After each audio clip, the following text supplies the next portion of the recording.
What if CRAWDAUNT was in Gen 1 OU? Now, whenever I think of CRAWDAUNT, I think about people complaining about the physical special split, or lack thereof, in the first three generations.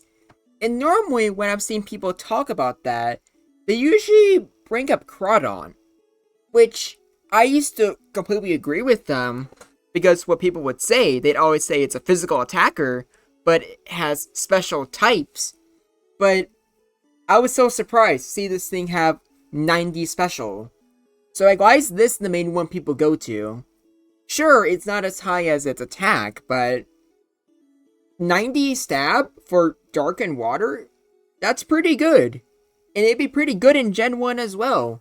In fact, even better, because you're using DVs. So it's using max special attack, max attack, defense, everything. And that's pretty good. Now, luckily, all these moves are already in Gen 1, and it's a pretty good moveset. Blizzard for good coverage against grass types, or like, I guess you want to freeze, but I wouldn't recommend it. Body Slam and Hyper Beam are genuinely just pretty good for physical moves. I don't think you really want Earthquake because, spoiler alert, you're being OHKO'd by the electric types. So the only thing Earthquake might be useful against would be Gengar. Although Gengar, I would definitely say, would just beat you anyways. So it doesn't matter. But the main show is Crabhammer. And Crabhammer, when you have 90 special attack, is pretty darn good. Unfortunately though, you need base 64 speed in order to OHKO. Or not OHKO, I mean, get an auto crit. 55 is just not good enough. But luckily, it's enough to where you're mostly critting. And even then, there's a big difference between this and, let's say, Kingler.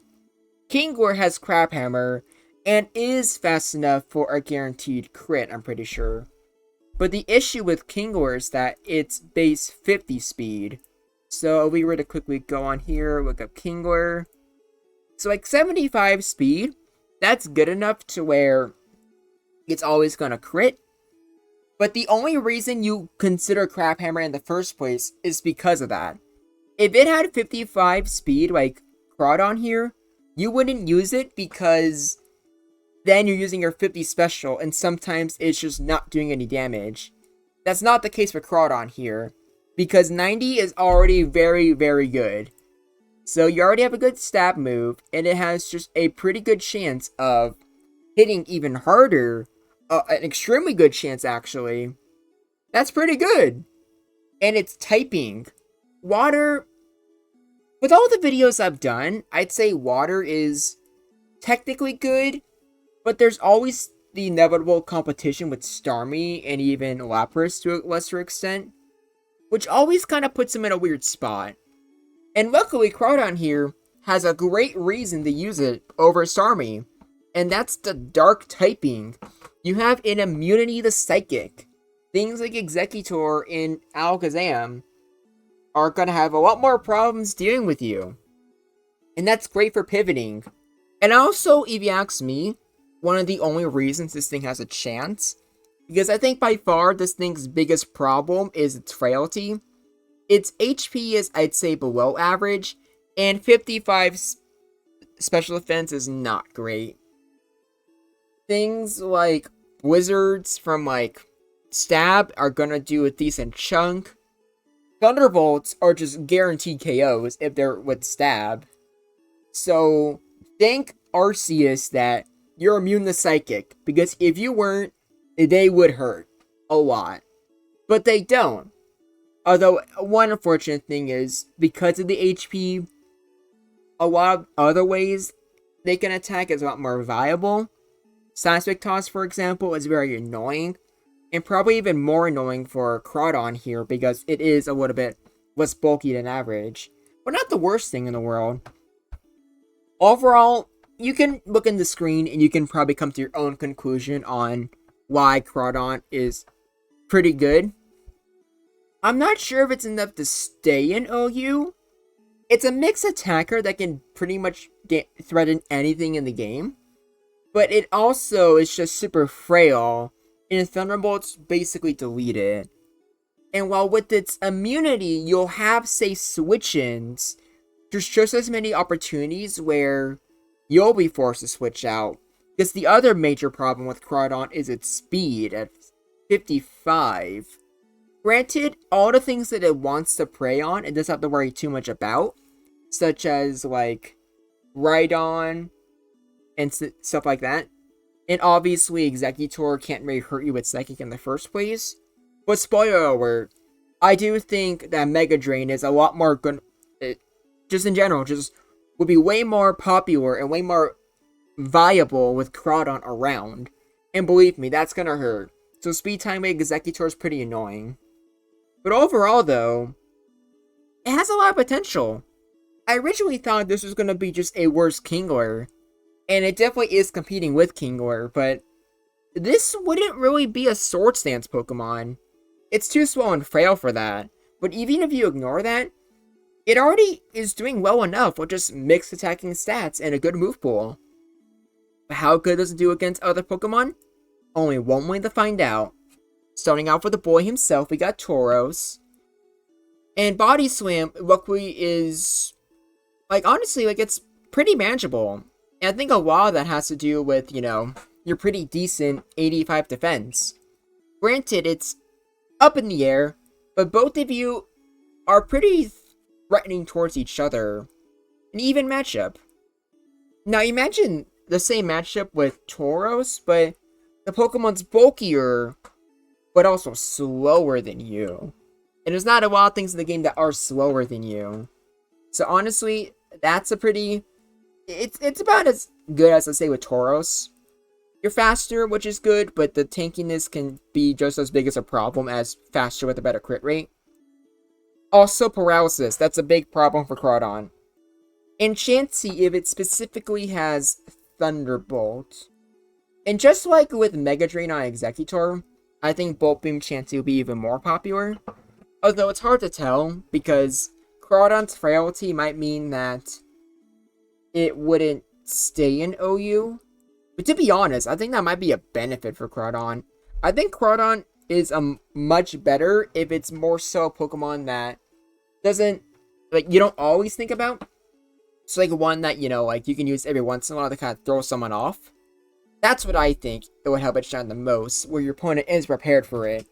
And if it stayed in OU, then obviously, you know, like, at that point, like, you just kind of have to, you kind of forced to consider it more. I might just be yapping, but to be fair, what can I really say when all you're seeing in front of you is an Alakazam struggling to survive? Granted, this is a replay where the CRAWDAUNT's luck is just atrocious. Like, it missed Hyper Beam, it missed Crab Hammer. I think it's gonna miss a little bit more. So, like, I'm not sure. Like, I put this in, I think, good and great on the tier list, but would this be a quick either way, or is this just a really bad case of RNG? Because I guess no matter what, Zam can paralyze CRAWDAUNT, which, like I said, really hates. And also, you have Recover. It's not like CRAWDAUNT has, like, a good crit rate. Doesn't stop it, though, from getting critical body slams, as you see there. But I think it's still a good matchup, because I think no matter what, Zam's just not having a good time. This is probably the most interesting one. Body Slam does basically nothing to Cloyster, but you probably still go for it to try to go for Paralysis.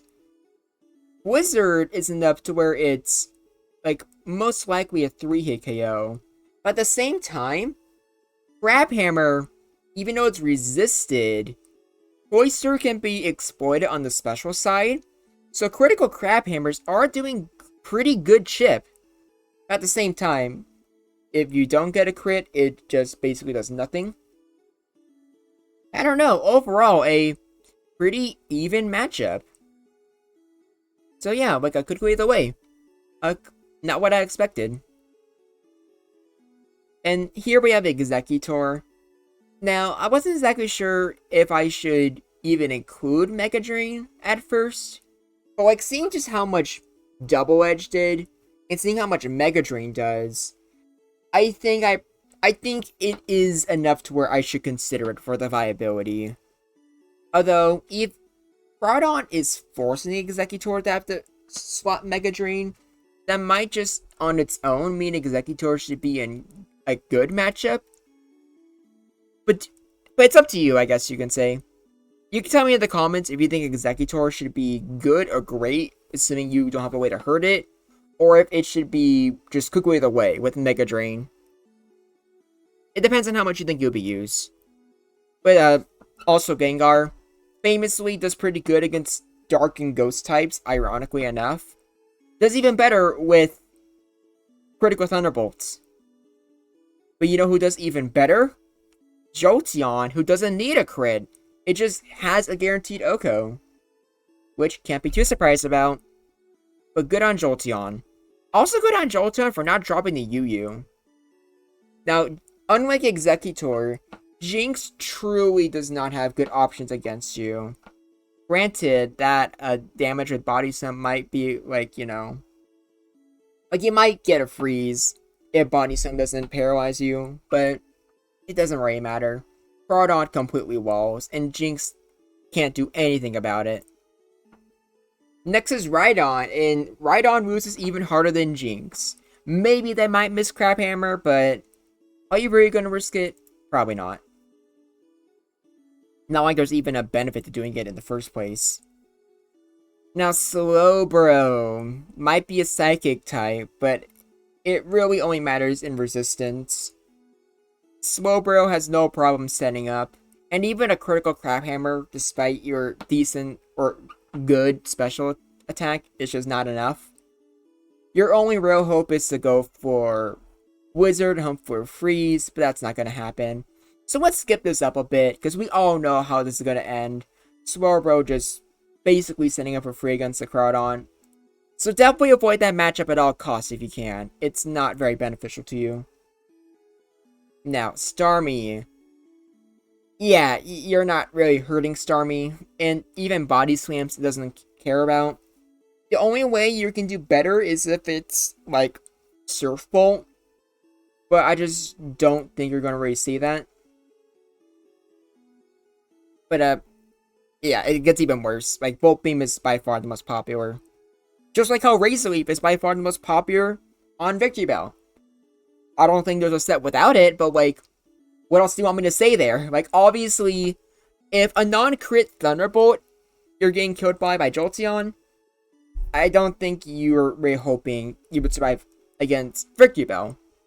Though if it's paralyzed, maybe you can try going for Blizzard, but it's still a really big gamble. Here we have Zapdos, and just like Jolteon, gets a guaranteed crit, or no, doesn't need a crit to kill. I cannot talk today, I'm sorry.